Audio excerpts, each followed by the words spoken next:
The dust cloud had a name, and they called her Baby Bastard. Gabriella Lawson sat atop her tired mare, watching the townsfolk of Redemption Creek scatter like mice from a hawk's shadow as she approached.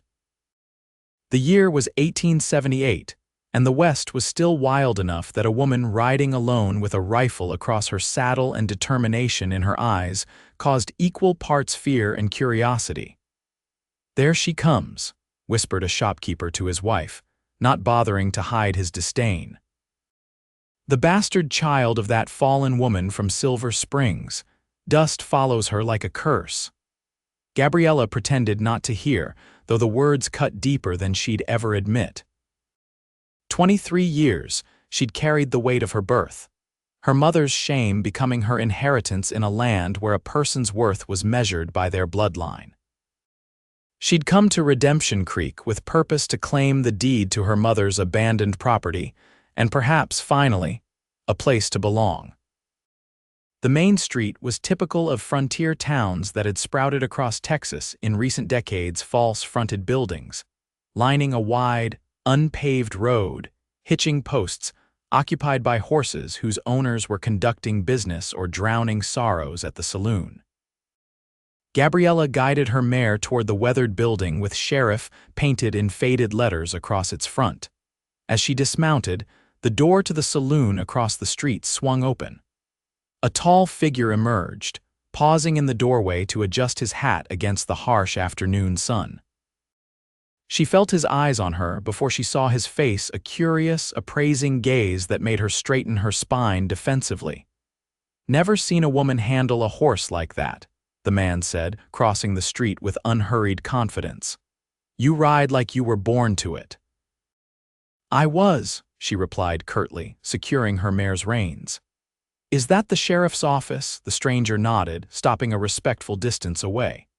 He was handsome in a rugged way, tanned skin weathered by sun and wind, eyes the color of faded denim, and a day's growth of beard darkening his jaw. His clothes were trail-worn but clean, marking him as neither a drifter nor a gentleman of leisure. "Sheriff Wilson's likely sleeping off his midday bottle," the stranger continued. "Name's Dustin Keller. Most folks call me Dust." Gabriella nearly laughed at the irony. "Seems we have something in common then, Mr. Keller. And what might that be, Miss?" "Lawson, Gabriella Lawson, and it's what they call me Dust, among other things." Understanding flickered in his eyes, followed by something else she couldn't quite identify, not pity, thankfully. She'd had enough of that to last several lifetimes. "Folks around here are quick with names and slow with welcome," he said. "Don't take it personal." "I never do," she lied, adjusting her hat. "Now, if you'll excuse me, I have business with the sheriff." Dustin Keller nodded but made no move to leave. "Property claim, I'm guessing. The old Lawson place out by Cottonwood Creek." Gabriella's hand instinctively moved toward her holstered revolver. "How would you know that?" He raised his hands slightly, a gesture of peace. "News travels fast in small towns. I've been working the neighboring property, Carson's land. Old man died last winter and his son hired me to run the place until he decides what to do with it." "Then we're neighbors," she said, relaxing slightly. "Temporary ones, at least." "I don't plan to stay long." "That's what I said too," Dustin replied with a half-smile. "Been here 8 months now." Before Gabriella could respond, the sheriff's door opened, and a red-faced man with a prominent belly stepped out, squinting against the sunlight. "What's all this then?" Sheriff Wilson demanded, his bleary eyes focusing on Gabriella with immediate suspicion. "Sheriff Wilson," Dustin greeted him. "This lady's here about the Lawson property." The sheriff's expression darkened. "That right? You'd be a Leaner's girl then." Gabriella nodded once, reaching into her saddlebag for the documents she'd carefully preserved through years of wandering. "I have my mother's will and deed to the property. I've come to claim what's mine." Sheriff Wilson snorted. "Ain't much to claim, girl. That place has been abandoned near 15 years. Roof's probably collapsed by now." "Nevertheless," Gabriella said firmly, "it's mine by right." The sheriff looked like he wanted to argue but thought better of it. "Come on in then, let's have a look at those papers." As Gabriella moved to follow him, Dustin caught her eye.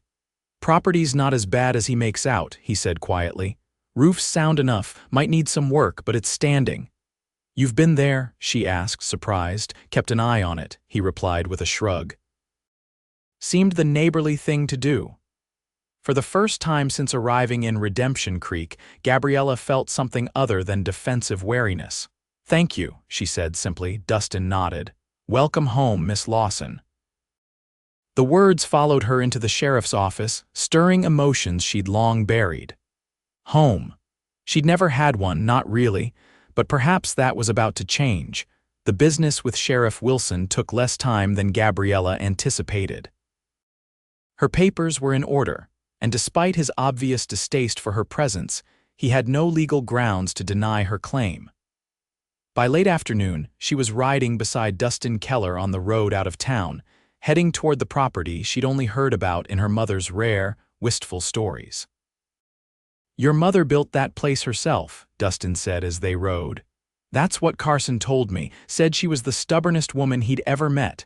Gabriella couldn't help the small smile that tugged at her lips. "That sounds like her." "You know the story?" Dustin asked carefully. "Some of it," she replied, eyes fixed on the horizon. "She was 16 when she found herself with child. My father was a wealthy rancher's son who promised her the world, then denied everything when his family discovered the pregnancy. She left to spare her family the scandal." "Must have been hard," Dustin observed. "Young girl on her own." She managed, worked as a laundress, saved every penny. "When I was 5, she bought the land and built the cabin herself with some help from neighbors. We had 2 good years there before she got sick." Gabriella fell silent, the memories of those final days still painful after all this time. She'd been 7 when her mother drew her last breath, leaving her alone in a world that had little use for a woman's orphaned bastard. "What happened to you?" Dustin asked after a respectful pause. "Bounced between distant relatives and reluctant neighbors for a while. None too happy to have me. Started working when I was 12, kitchens, laundries, whatever would pay. Learned to shoot, ride, and keep to myself." She glanced at him. "What about you? What's your story?" Dustin shifted in his saddle. "Not much to tell. Grew up on a farm in Missouri. Father died in the war, mother remarried a man who had no use for another man's son. Left home at 16, drove cattle, broke horses, did whatever work came my way, been drifting ever since." "Until Carson's place," she noted. "Until Carson's place," he agreed. "Longest I've stayed anywhere since I was a boy." They rode in companionable silence for a while, the late afternoon sun casting long shadows across the rolling landscape. Finally, they crested a small rise, and Dustin pointed to a valley below where a small cabin stood beside a grove of cottonwood trees, a creek glittering in the distance. "There it is," he said. "Your mother's place." Gabriella reined in her horse, staring down at the humble structure. Something tightened in her chest, recognition, perhaps, though she'd been too young to remember clearly. Or maybe it was just the realization that this was the only tangible connection to her mother that remained in the world.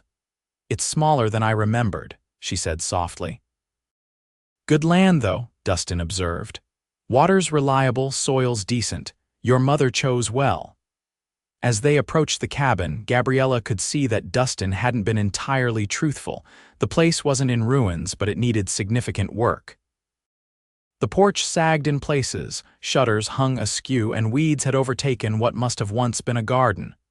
But the roof was indeed intact and the walls stood straight. "It needs work," Dustin admitted as they dismounted, "but nothing that can't be fixed." "I've handled worse," Gabriella said, approaching the door with a mixture of trepidation and determination.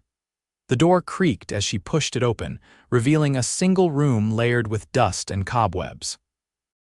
A stone fireplace dominated one wall, a rough-hewn table and chairs sat in the center, and a simple bed frame stood in the corner. It was sparse, but it had been a home once. "I'll help you get settled," Dustin offered from the doorway. "Carson's place is just over that ridge." Not more than 20 minutes' ride. Gabriella turned to face him, suspicious once more. "Why would you do that? You don't know me." Dustin's expression was unreadable in the fading light. "Everyone deserves a fair chance," he said finally. "This town, these people, they're quick to judge and slow to forget. I know what that's like." "Is that why they call you Dust?" she asked. "Because you drifted in on the wind," a shadow crossed his face. "Something like that." Gabriella sensed there was more to his story, but she didn't press. Everyone was entitled to their secrets. She had enough of her own. "I appreciate the offer," she said, "but I've managed on my own for a long time." "Never said you couldn't," Dustin replied easily. "But 4 hands work faster than 2, and that roof won't fix itself before the next rain." Gabriella wanted to refuse habit and hard-learned caution urging her to maintain her independence, but practical considerations won out. She had limited funds and the cabin needed significant repairs before winter. "All right," she conceded, "but I'll pay you fair wages for your time." Dustin's smile was unexpected and transformative, lighting his face in a way that momentarily caught her off guard. "Deal, I'll be by tomorrow with supplies." As he turned to leave, Gabriella called after him. "Mr. Keller," he paused, looking back. "Dustin," he corrected. "Dustin," she amended. "Thank you." He touched the brim of his hat in acknowledgement. "Get some rest, Gabriella. Tomorrow's going to be a long day." As she watched him ride away, Gabriella felt an unfamiliar flutter in her chest, something between apprehension and anticipation. She'd learned long ago not to trust easily, not to expect kindness without conditions. But something about Dustin Keller's straightforward manner made her want to believe that perhaps, just this once, help came without hidden costs. The cabin was cold and uninviting, but it was hers. As she swept cobwebs from corners and laid out her bedroll near the fireplace, Gabriella allowed herself to imagine, just briefly, what it might be like to belong somewhere after all these years of drifting. True to his word, Dustin arrived early the next morning with a wagon loaded with lumber, tools, and supplies. Over the next several days, they fell into an unexpectedly comfortable routine, working from dawn till dusk to make the cabin habitable. Dustin proved to be skilled with tools and patient with instruction, showing Gabriella techniques for repairs she hadn't known before. For her part, she was a quick study and unafraid of hard work, earning his respect with her determination and resilience. By the end of the first week, they had repaired the roof, fixed the sagging porch, and replaced the broken window panes. The cabin was still far from comfortable, but it would keep out the rain and cold. "You're good at this," Gabriella observed one evening as they sat on the porch, sharing a simple meal of beans and cornbread. "Where did you learn?" "My father," Dustin replied, surprising her with his openness. "Before the war, he built our barn from the ground up, taught me everything he knew." "You must miss him," she said quietly. "Every day," he acknowledged. "He was a good man, honest, treated everyone fairly regardless of their station." Unlike your stepfather, Gabriella surmised, Dustin's expression hardened slightly. Marlon Walcott was more concerned with appearances than character. When people started whispering that his new wife's son might not be his blood after all, he made my life hell. Gabriella looked at him sharply. "What do you mean?" Dustin's laugh was without humor. "Seems my mother wasn't as faithful to my father as everyone believed. Marlon got it into his head that I might be another man's child, a drifter who'd passed through our town 9 months before I was born." Understanding dawned on Gabriella. "Is that why they called you Dust?" "Because they thought your father was a drifter," he nodded once, his eyes meeting hers with shared recognition. "Baby bastard and Dust, seems we have more in common than we thought." The knowledge created a bond between them, unspoken but profound. Both had lived their lives under the shadow of suspicion and judgment, carrying burdens not of their making. As October turned to November, the work on the cabin continued, and with each passing day, Gabriella found herself looking forward to Dustin's arrival. Their conversations grew longer, their silences more comfortable. She learned that he had a dry wit that emerged when he was relaxed, and he discovered that, beneath her guarded exterior, lay a woman of intelligence and unexpected gentleness. One crisp morning, as frost sparkled on the grass, Dustin arrived with an additional surprise in his wagon: 3 chickens in a makeshift coop. "Carson's place has more than enough," he explained as Gabriella examined the gift with bemused pleasure. "Figured you could use the eggs." "Thank you," she said, genuinely touched by his thoughtfulness. "I was planning to go into town today for supplies. This saves me having to spend money I don't have." Dustin's expression shifted subtly. "About town," he began carefully, "folks have been talking." Gabriella's smile faded. "About me, I assume?" "About us," he corrected. "About me spending so much time out here." "Let them talk," she said dismissively, though a flicker of unease passed through her. "I'm paying you fair wages for honest work." "True enough," Dustin agreed. "But reputations are fragile things out here, especially for a woman alone." Gabriella's temper flared. "My reputation was decided the moment I was born, Mr. Keller. I stopped caring about wagging tongues a long time ago." "Maybe you should," he countered gently. "If you're planning to make a life here." His words gave her pause. A life here. Was that what she wanted? She'd come to claim the property with the vague notion of selling it, using the money to move on as she always had, but something had shifted in the weeks since her arrival. The cabin was becoming a home, the land familiar territory, and Dustin. "I haven't decided yet," she said finally, "whether I'm staying." Something flickered in his eyes: disappointment, concern. "Fair enough," he said, "but if you do decide to stay, you might consider attending church on Sunday. Let people see you're not what they've decided you are." Gabriella wanted to refuse outright. The church had never been a welcoming place for her. But there was wisdom in his suggestion, practical if nothing else. If she did decide to stay, having the town's acceptance would make her life considerably easier.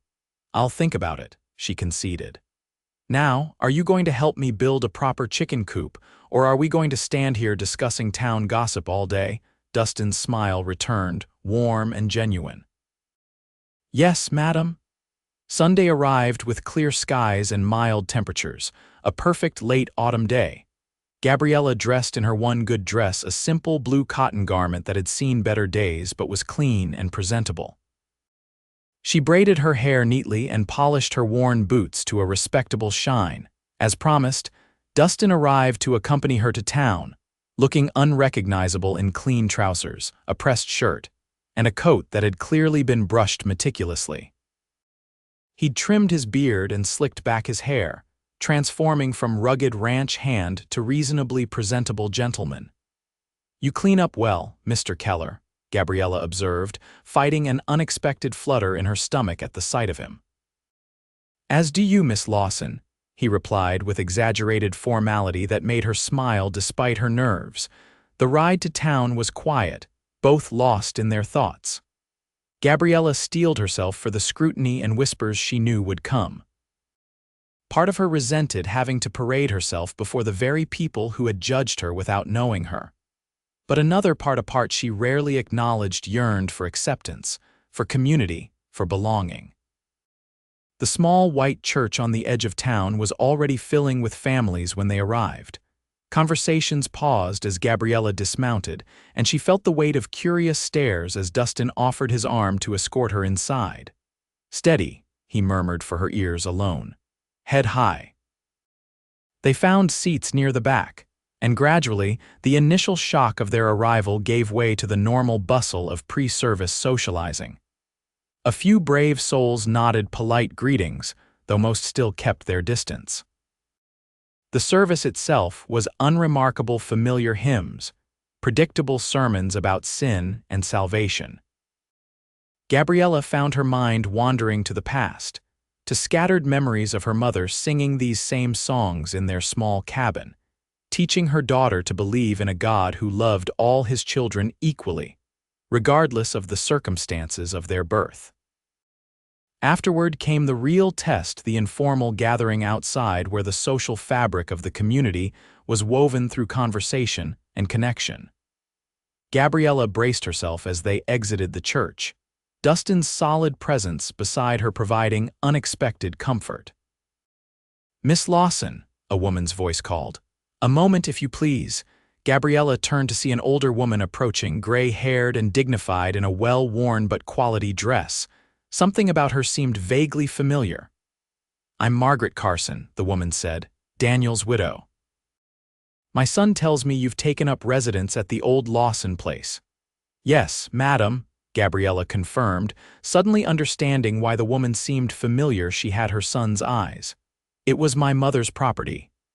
"I remember your mother," Mrs. Carson said, her expression softening. "Eleanor was a good woman, determined, proud. She loved you fiercely." Unexpected emotion welled in Gabriella's throat. "You knew her, we were neighbors," Mrs. Carson replied. "I helped deliver you as a matter of fact. Your mother had no one else to turn to when her time came." The revelation stunned Gabriella into silence. All these years, she'd thought no one remembered her mother with kindness. "She made me promise to look after you if anything happened to her," Mrs. Carson continued, regret coloring her words. "But when she passed, I was ill myself. By the time I recovered, you'd been sent to relatives back east. I tried to find you, but—" "It's all right," Gabriella managed, though her mind was reeling. "I managed." "Yes," Mrs. Carson said, studying her face. "I can see that you did. Eleanor would be proud of the woman you've become." The simple words, spoken with evident sincerity, touched something deep inside Gabriella, a wound that had never properly healed. "Thank you," she whispered. Mrs. Carson glanced at Dustin, who had remained respectfully silent during the exchange. "Mr. Keller has been helping you with repairs, I understand." "Yes, madam," Gabriella confirmed. "He's been very kind." A knowing look crossed the older woman's face. "Kindness is rare enough in this world. I hope you'll join us for dinner next Sunday. My son will be visiting from Austin, and I know he'd like to meet Eleanor's daughter." The invitation, so unexpected, so normal, left Gabriella momentarily speechless. Dustin answered for her. "We'd be honored, Mrs. Carson. Thank you." As the older woman moved away to greet other parishioners, Gabriella turned to Dustin with bewilderment.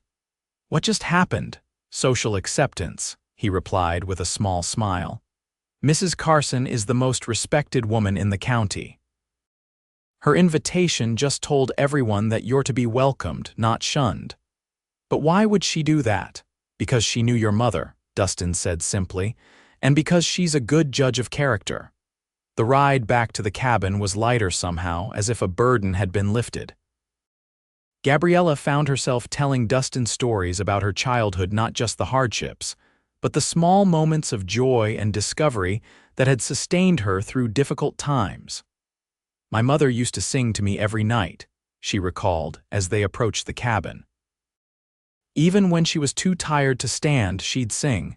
Said music kept the darkness at bay." "She sounds like a remarkable woman," Dustin observed. "She was," Gabriella agreed softly. "I wish I remembered her better." They reached the cabin as the sun was beginning its descent, casting long golden rays across the freshly repaired porch. For the first time, Gabriella truly saw the place as it could be, not just a shelter or a temporary stopping point, but a home. "Would you like to come in?" she asked impulsively. "I could make coffee." Dustin hesitated, clearly weighing propriety against desire. "Are you sure, after all that talk about reputations?" Gabriella laughed, the sound startling both of them with its freedom. "After today, I think we've done enough for appearances. Besides, it's just coffee." Inside, as she busied herself with the stove and coffee pot, Gabriella was acutely aware of Dustin's presence in the small space. He moved around the cabin, examining the improvements they'd made together over the past weeks. "It's coming along," he observed. "Feels like a real home now." "It does," she agreed, surprised to realize she meant it. "I never thought I'd say that about any place." "So you're staying?" he asked, the question casual but his eyes intent. Gabriella considered as she poured the coffee into 2 chipped cups. "I think I am," she said finally. "At least for a while." Relief crossed his features, quickly masked. "Good, that's good." They sat at the small table, coffee steam rising between them, the silence comfortable but charged with unspoken thoughts. "Why did you really help me, Dustin?" Gabriella asked suddenly. "The truth." He looked down at his cup, turning it slowly between his hands. "The first day I saw you in town," he began, "standing there with your head high despite the whispers, I recognized something in you, the same determination I've carried all my life. The need to prove yourself worthy despite what others believe." He looked up, meeting her eyes directly. "And then I heard what they called you, baby bastard, Dust, and I knew we were the same, you and I, judged for things beyond our control." "Is that all?" she pressed, sensing there was more. A smile tugged at the corner of his mouth. "No," he admitted. "There was also the fact that you're the most beautiful woman I've ever seen, especially when you're angry." Gabriella laughed, both embarrassed and pleased by his candor. "I'm not often told that my anger is attractive." "It's not the anger itself," he clarified. "It's the fire behind it, the same fire that kept you going all these years, that brought you back here to claim what's yours. It's magnificent." The word hung between them, honest and unadorned. Gabriella felt her cheeks warm, unused to such direct admiration. "You're not so bad yourself, Dust," she said finally, using his nickname deliberately, reclaiming it from insult to endearment. His eyes darkened slightly, and for a moment she thought he might reach for her hand. Instead, he set down his cup and stood.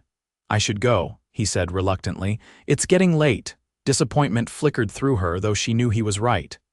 "Thank you for today," she said, walking him to the door. "For everything." At the threshold he paused, turning to face her. The fading sunlight caught in his hair, illuminating flecks of gold among the brown. "Gabriella," he said, her name a caress in his voice. "I want you to know that whatever you decide to stay or go, I'm glad our paths crossed." Something in his tone, in the careful distance he maintained, sparked a sudden realization. "You think I'm still planning to leave?" he shrugged, aiming for nonchalance but not quite achieving it. "You said for a while, most people who say that have one foot already on the trail." "Is that what you did at Carson's place?" she asked. "Kept one foot ready to leave at first," he admitted. "Then something changed." "What?" His eyes met hers, direct and unguarded. "I met you." The simple declaration stole her breath. For a man who chose his words carefully, this was as close to a confession as she could expect. "Dustin," she began, unsure what she wanted to say but feeling the importance of the moment. "I've spent my whole life running from who I am, from what people call me. But since coming here, working beside you, I've started to feel different, like maybe I could stop running." Hope kindled in his eyes. "And if you did, stop running, I mean." Gabriella took a step closer, close enough to see the flecks of gold in his eyes, to catch the scent of soap and leather that had become familiar to her over these weeks. "Then I might discover what it's like to stay," she said softly, "to build something lasting. With someone who sees me for who I really am, not what others call me." His hand rose slowly, tentatively, to touch her cheek with a gentleness that made her heart ache.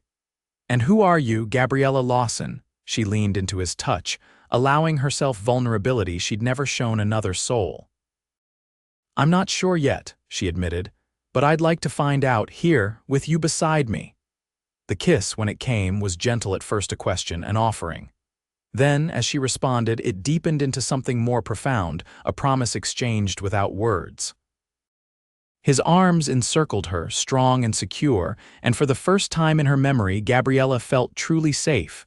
When they finally parted, both breathless, Dustin rested his forehead against hers. "I should still go," he said, though his arms remained around her, "for propriety's sake." Gabriella smiled, her heart lighter than it had been in years. "Always concerned with my reputation." "Always concerned with you," he corrected softly. He left reluctantly, with a promise to return the next day. Gabriella stood on the porch long after he'd disappeared from view, watching the stars emerge in the darkening sky. For the first time since she could remember, the future held something beyond mere survival. It held possibility, hope, perhaps even love. The winter passed in a blur of work and discovery. Gabriella and Dustin repaired the cabin, built furniture, prepared the land for spring planting. Their relationship grew alongside their labors, deepening with each shared day, each conversation, each moment of understanding. Sunday dinners at the Carson place became a ritual, gradually expanding to include other neighbors who, following Margaret Carson's lead, welcomed Gabriella into the community. Not everyone changed their minds. Some townsfolk still whispered when she passed, but it mattered less now that she had found her place.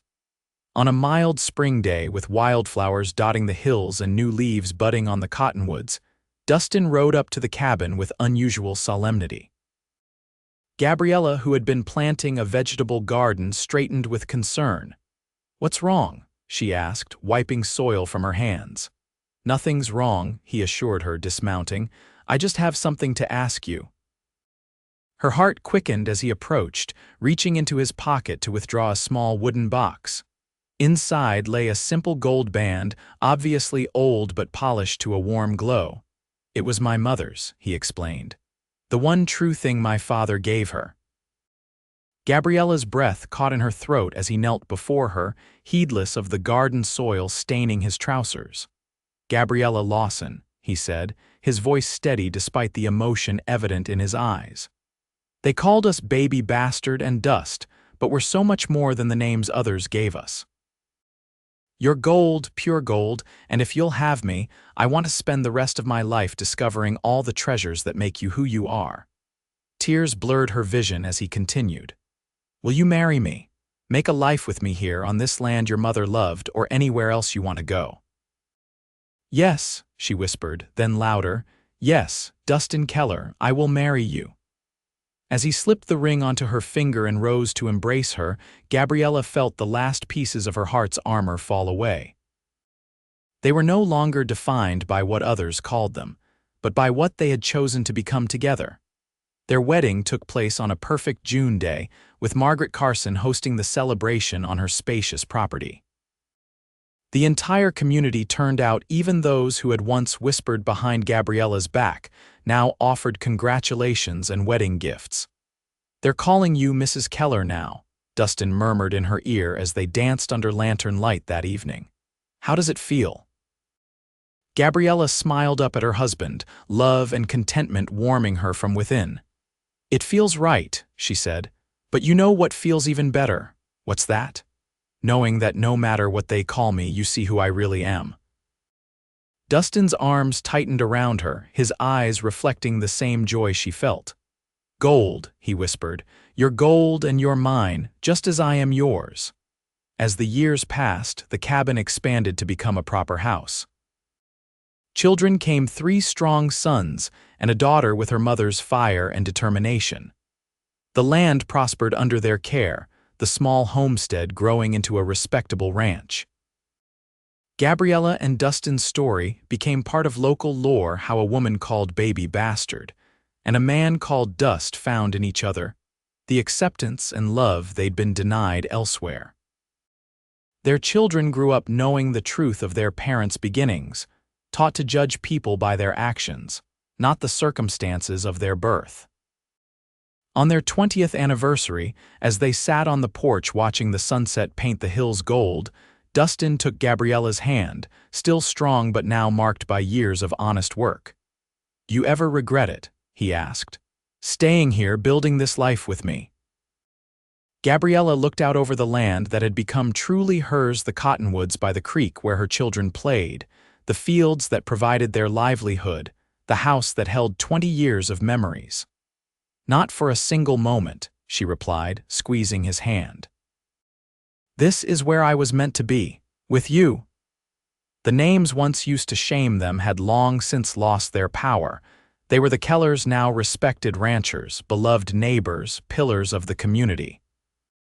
But more importantly, they were partners who had seen the gold in each other when others saw only dust. And that, Gabriella knew, was the greatest treasure of all.